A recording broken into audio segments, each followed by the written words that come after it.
قبل ما تبيع في بي تو بي لازم تفهم انت بتلعب في انهي ملعب. بي تو بي يعني بيزنس تو بيزنس، يعني شركة بتبيع لشركة تانية مش لشخص عادي. عندنا 5 انواع اساسيين. النوع الاول سبلايرز وبروديوسرز، شركات بتبيع خامات او مكونات لشركات تانية، زي شركات بتبيع كيماويات لمصنع دهانات، او ارامكو مثلا بتبيع وقود لشركات الطيران.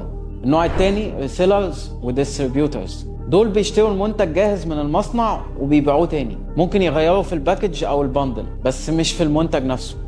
النوع الثالث الساس والبي تو بي سيرفيسز، زي الاي اي تولز، البروجكت مانجمنت والسي ار ام، خدمات وبرامج بتساعد الشركات تنظم شغلها وتزود الانتاجيه. النوع الرابع بقى اللي هو البي تو جي، الجفرمنتس او الحكومات، يعني شركات بتقدم حلول وخدمات للحكومات، صحه، تعليم، بنيه تحتيه وهكذا. النوع الخامس الانستتيوشنز، زي الجمعيات الخيريه والمستشفيات والجامعات، دول بيشتروا عشان يخدموا تعليم او صحه او بحث علمي. مهم جدا تعرف انت بتقدم ايه لمين بالظبط وفي اي نوع من ال5 دول.